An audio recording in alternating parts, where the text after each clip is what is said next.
आज भी गांव के अंदर किसी को ना, जहाँ मर साइड के अंदर है मुंह जान, तो मुंह मतलब आज भी मरने को कहा जाता है। तो मुयन दड़ो, मरे हुए लोगों का टीला, ऐसा टीला जहां पर लोग मर गए थे। लोगों की स्मृतियों में रहा होगा कि कभी यहाँ सभ्यता थी, लेकिन धीरे धीरे समाप्त हो गई, इसलिए गांव का नाम ही क्या पड़ गया उसका। उस मुयन दड़ो, मुयन दड़ो, मुयन दड़ो को हमने क्या कर दिया, दड़ो दड़ो मतलब टीला होता है। दो गांव मिले थे, दो शहर मिले थे, एक शहर का नाम है हड़प्पा, एक शहर का नाम क्या है।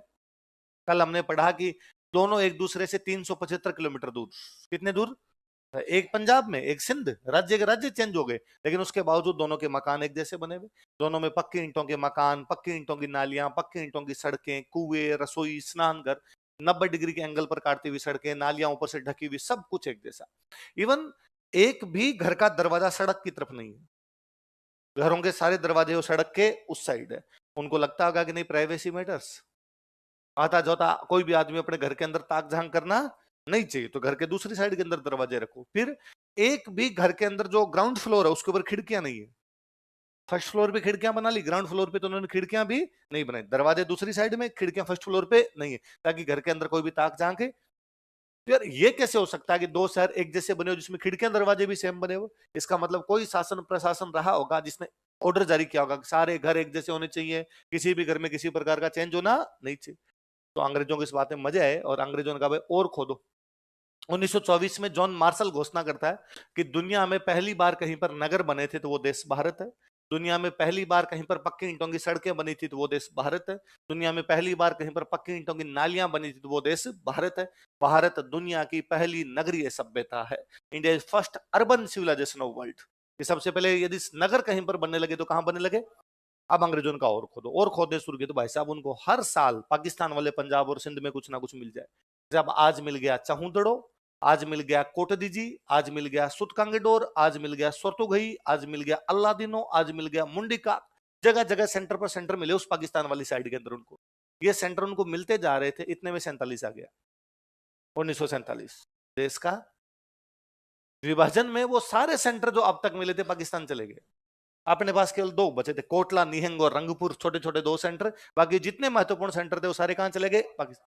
अब पाकिस्तान वालों ने अपने कहा कि तुम्हारी एनसीआरटी चेंज करो रे। दुनिया में सबसे पहले नगर पाकिस्तान में बने थे।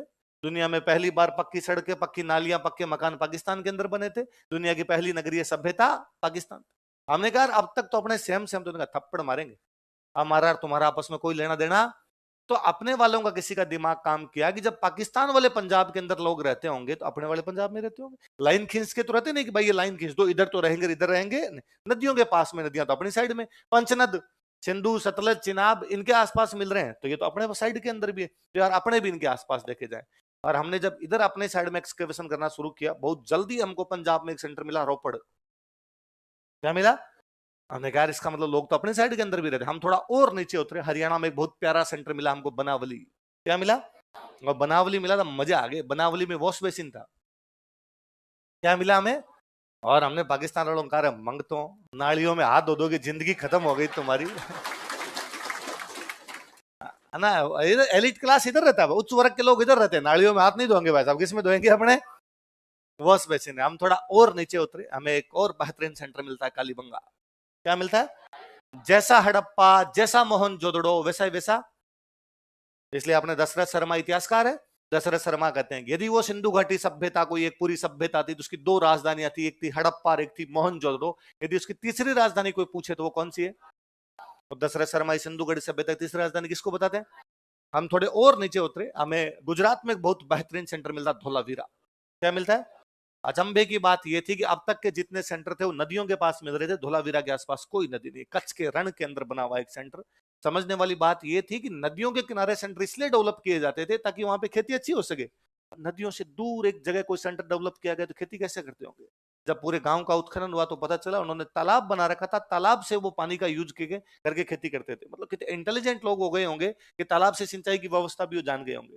धोलावीरा जब मिला तो उसमें स्टेडियम मिला, स्टेडियम के बाहर बाकायदा नोटिस बोर्ड था। हमें पता चला कि यार हो सकता है यहाँ पे कोई गेम्स होते हो, स्कोर कार्ड लिखते हो सकता है अंदर थिएटर करते हो कोई, आज किया जाएगा तमाशा का आयोजन, बंशीधर भट्ट करेंगे तमाशा का आयोजन, दिखाया जाएगा फलाना तमाशा, ऐसा भी कुछ हो सकता है। फिल्में दिखाते हो, थिएटर करते हो, बाहर उसका नोटिस बोर्ड लगाते हो।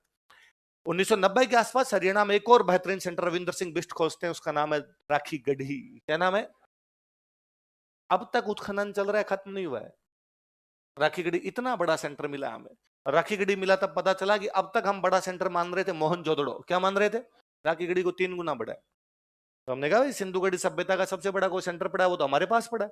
और फिर जब ये पूरी सभ्यता खुद के सामने आई तो पता चला इस सभ्यता के अब तक अपने को लगभग 350 सेंटर मिले। कितने मिले? 200 गुजरात में, 200 कहां पर है? इसका नाम सिंधु घाटी सभ्यता शुरू में इसलिए दिया था कि सेंटर या तो सिंधु के पास था या सहायक नदी के पास था, वो सतलज के पास था, रावी के पास था, झेलम के पास था, चिनाब के पास था, व्यास के पास था। इसलिए हमने कहा सिंधु या सिंधु की सहायक नदियों के आसपास, इसलिए सभ्यता का नाम क्या दे दो। पर कालीबंगा तो सिंधु या उसकी पंचनद के आसपास नहीं है, धोलावीरा तो उसके आसपास नहीं था। लोथल, लोथल मिला हमें गुजरात के अंदर, बंदरगाह है, पूरा समुद्री व्यापार कर रहे थे हम लोथल से, डॉकयार्ड मिला वहां से। हमने कहा ये भी नहीं है, तो हमने कहा अब इस सभ्यता का क्या नाम दे। तो हमने कहा यार इस सभ्यता का पहला सेंटर कौन सा मिला था, कि पहला मिला था हड़प्पा। कौन सा मिला? तो पहले सेंटर के नाम पर इस सभ्यता का नाम क्या कर दो। प्रारंभिक के अंदर सिंधु के पास मिली इसलिए नाम क्या हो गया, सिंधु घाटी। वेरी फर्स्ट कौन सा था, हड़प्पा, इसलिए नाम क्या कर दिया। लोगों का साहब ऐसे थोड़ी होता है, यदि वो सिंधु के आसपास थे तो इधर भी कोई नदी तो होती होगी जो तुम्हारे राजस्थान गुजरात में बहती होगी, जिसके आसपास सेंटर डेवलप हुए होंगे। तब हमने इन सालों में कहना शुरू किया है हाँ यहाँ वह नदी थी जो धरती पर भले ही विलुप्त हो गई हो, दिलों में जिंदा है। हम आज भी खाली गंगा जमुना नहीं बोलते, हम गंगा जमुना सरस्वती कहते हैं। ये उस सरस्वती नदी के किनारे कभी विकसित हुए होंगे, इसलिए आजकल इस सभ्यता के 2 नाम पड़े, सिंधु सरस्वती सभ्यता। आगे बात समझे? कोई पूछे इसे सिंधु घड़ी सभ्यता क्यों कहते हैं? प्रारंभिक केंद्र सिंधु के आसपास मिले। इसे हड़प्पा सभ्यता क्यों कहते हैं? पहला केंद्र हड़प्पा था। इसे सिंधु सरस्वती क्यों कहते हैं? क्योंकि बाद के केंद्र सरस्वती के पास मिले, पहले के केंद्र सिंधु के पास मिले, इसलिए नाम क्या हो गया। कहने का मतलब है पाकिस्तान वाले सेंटर सिंधु के, अपने वाले राजस्थान गुजरात वाले सेंटर कौन से, सरस्वती, इसलिए नाम क्या हो गया, सिंधु सरस्वती सभ्यता। पहले पढ़ी बात लिखवा दो, ये लिखो।